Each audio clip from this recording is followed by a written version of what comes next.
Okay, good morning, dear students. Firstly, welcome to one and all. So, today we would be discussing the next part of the digestive system, the pharynx. Okay, so pharynx എന്ന് പറയാൻ നമുക്കറിയാം നമ്മുടെ throat portion നമ്മൾ pharynx എന്ന് പറയാം, and it is a common passage for food and air. It has three parts: nasopharynx, oropharynx, and laryngopharynx. So, note the names. Namesന്റെ ആയിട്ട് ബന്ധപ്പെട്ട് കിടക്കുന്ന പോർഷൻസ് ആണ് ഫാരിങ്സിലുള്ള. നാസോഫാരിങ്സ് പറയുമ്പോൾ like the name it lies behind the nasal cavity and it is above the soft palate. നമ്മൾ ഇയറിലേക്ക് connect ചെയ്യുന്ന യൂസ്റ്റാഷ്യൻ tube ഈ ഒരു ഭാഗത്തോട്ടാണ് ഓപ്പൺ ചെയ്ത് വരാം. ആൻഡ് ഓറൽ ഫാരിങ്സ് പറയുമ്പോൾ it is the oral part of the pharynx that is behind the oral cavity or buccal cavity. And nasopharynx നമ്മൾ മേലിൽ നിന്ന് നാസൽ ക്യാവിറ്റി കഴിഞ്ഞ് നാസോഫാരിങ്സ് എത്തി പിന്നെ അത് ഓപ്പൺ ചെയ്യുന്നത് ഓറോഫാരിങ്സ് ആക്കും. അവിടേക്കാണ് നമ്മൾ ബക്കൽ ക്യാവിറ്റി ഓപ്പൺ ആവുന്നത്. And it is a common passage for food and air. Laryngopharynx പറയുമ്പോൾ laryngeal part of the pharynx എന്ന് വെച്ചാൽ ഫാരിങ്സിൻ്റെ ഏറ്റവും അടിയിലുള്ള പോർഷനാണ് ലാരിഞ്ചോഫാരിങ്സ്. ഇതിന് നേരെ മുന്നിൽ ലാരിങ്സ് ഉണ്ടാകും.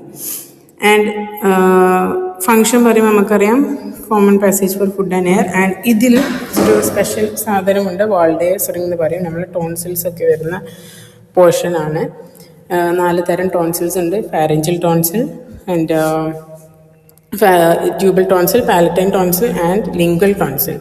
സോ ഫാരഞ്ചൽ ടോൺസിൽ എന്ന് പറയുമ്പോൾ ഫാരിങ്സിൻ്റെ ഭാഗത്തായിട്ട് വരുന്ന tonsils.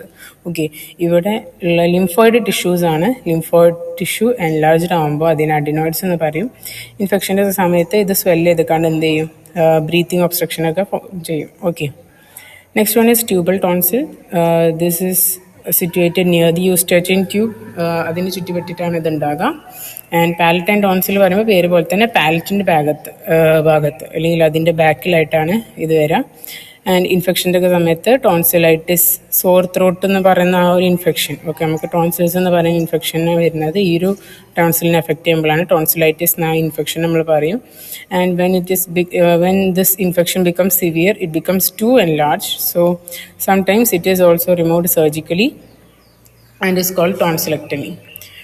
And next one is lingual tonsil, that is attached to the tongue. Okay, pharyngeal part of the tongue ആണ് നമ്മൾ ലിംഗ്വൽ ടോൺസിൽ പറയാം. സോ നമുക്കറിയാം ലിംഫോയിഡ് ടിഷ്യൂസ് ഒക്കെ മെയിനായിട്ട് ഇതിൻ്റെ ഇമ്പോർട്ടൻസ് എന്താണെന്ന് വെച്ചാൽ it is in active site of immunoglobulin production. Next one is oesophagus. And oesophagus പറയുമ്പോൾ it's also called food pipe. It's about 25 centimeter long and it lies behind the trachea and the heart. And ഇതിനും 3 parts ഉണ്ട്: cervical part in the neck and thoracic part in the thorax and abdominal part in the abdomen. എന്ന് വെച്ചാൽ ഏതൊക്കെ ഏരിയാസിലൂടെ ഇത് കടന്നു പോകുന്നു അതിനൊക്കെ ആ ഒരു പാർട്ടിൻ്റെ പേര് വെച്ചിട്ട് നമ്മൾ പറയും. Okay, so it passes through the diaphragm also below the lungs and opens into the stomach.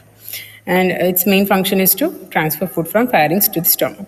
ഈ സ്റ്റൊമക്കിന് 3 പാർട്സ് ഉണ്ട്.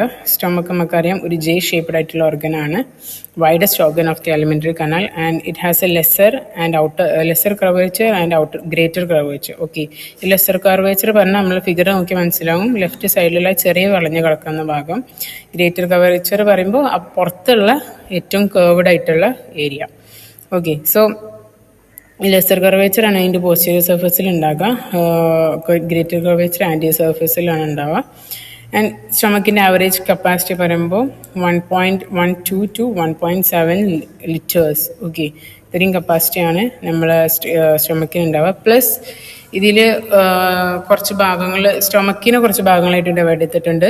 നമ്മളെ ഈസോഫാഗസ് ഓപ്പൺ ചെയ്യുന്ന ഭാഗത്ത് നമ്മൾ ഒരു സ്ഫിങ്ക്ചർ കാണാൻ പറ്റും, ഒരു circular muscle ring for controlling the incoming and outgoing of the food. അത് നമ്മൾ കാർഡിയാക് സ്ഫിങ്ക്ചർ പറയും. ആൻഡ് ഇൻ ദി എൻഡ് നമ്മൾ സ്റ്റൊമക്ക് കഴിഞ്ഞ് ഡോഡനത്തിലേക്ക് പാസ് ചെയ്യുമ്പോൾ അതിന് പൈലോറിക് സ്ഫിങ്ക്ചർ എന്ന് പറയും. ആൻഡ് സ്റ്റൊമക്കിന് 3 ഭാഗങ്ങളാണ്: fundus, cardiac and body and the pylorus. Okay, cardiac portion പറയുമ്പോൾ it is called that way because it is present near the heart. And gastro oesophageal sphincter അല്ലെങ്കിൽ കാർഡിയാക് സ്ഫിങ്ക്ചർ ഒക്കെ ഈ ഒരു ഭാഗത്തായിട്ടാണ് ഓപ്പൺ ചെയ്യുന്നത്. in the opening between esophagus and the stomach. And അതൊരു proper valve അല്ല, just ഒരു സ്ഫിങ്ക്ചർ മാത്രമാണ്. തിരിച്ച് എന്ത് ആവാം. വാൾവ് എന്ന് പറയുമ്പോൾ വൺ വേ ഡയറക്ഷനിലെ സാധനം പാസ് ചെയ്യുള്ളൂ. But this is not a valve. Food വേണമെങ്കിൽ എന്ത് ചെയ്യാം, സ്റ്റൊമക്കിൽ നിന്ന് ഈസോഫാഗസിലോട്ട് തിരിച്ചു കയറുകയും ചെയ്യും. അതുകൊണ്ടാണ് വൊമിറ്റിംഗ് ഒക്കെ ഉണ്ടാകുന്നത്. ഇനി ഫണ്ടസ് പറയുമ്പോൾ it is filled with air or gas. ഈ ടോപ്പിലുള്ള ആ ഒരു ചെറിയൊരു ഡോം ഷേപ്പ്ഡ് പോർഷനാണ് ഫണ്ടസ് എന്ന് പറയാം. ആൻഡ് അവിടെ കൂടുതലും എയർ അല്ലെങ്കിൽ ഗ്യാസാണ് ഉണ്ടാവുക. Largest area of the stomach എന്ന് പറയുമ്പോൾ 60 to 80% of the total mucosal surface ആണ് അവിടെ വരുന്നത്. And the over part of the fundic area is separated from the pylorus by a sharp angle on the lesser curvature called incisura angularis. എന്ന് വെച്ചാൽ ഈ ഭാഗത്ത് ഈ ആംഗുലാർ നോച്ച് എന്ന് പറയുന്ന സ്ഥലത്താണ് ഇൻസിസ്യൂറസ് ആംഗുലാരിസ് എന്നുള്ള ഭാഗം വരുന്നത്. ഫണ്ടസ് കഴിഞ്ഞാൽ കാർഡിയാക്ക് കഴിഞ്ഞാൽ ബോഡി പാർട്ടാണ്. ബോഡി പാർട്ടാണ് ഏറ്റവും കൂടുതൽ ലാർജസ്റ്റ് ഏരിയ ആയിട്ട് വരുന്നത്. Okay, main part of the stomach അവിടെയാണ്. ആ ബോഡി പാർട്ടും കഴിഞ്ഞിട്ട് വരുന്നതാണ് നമ്മളെ pyloric part. That is the posterior അല്ലെങ്കിൽ ഏറ്റവും എൻഡിലുള്ള ഭാഗത്തിനാണ് പൈലോറിക് ഏരിയ എന്ന് പറയാം. 50% ആണ് ടോട്ടൽ ഗ്യാസ്ട്രിക് മ്യൂക്കോസൽ ഏരിയ വരുന്നത്.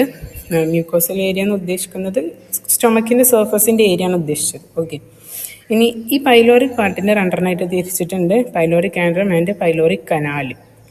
പൈലോറിക് ആൻഡ്രം പറയുമ്പോൾ അതൊരു ഷോർട്ടായിട്ടുള്ള കുറച്ചും കൂടി വൈഡർ ആയിട്ടുള്ള ഒരു പോർഷനാണ്. Pyloric canal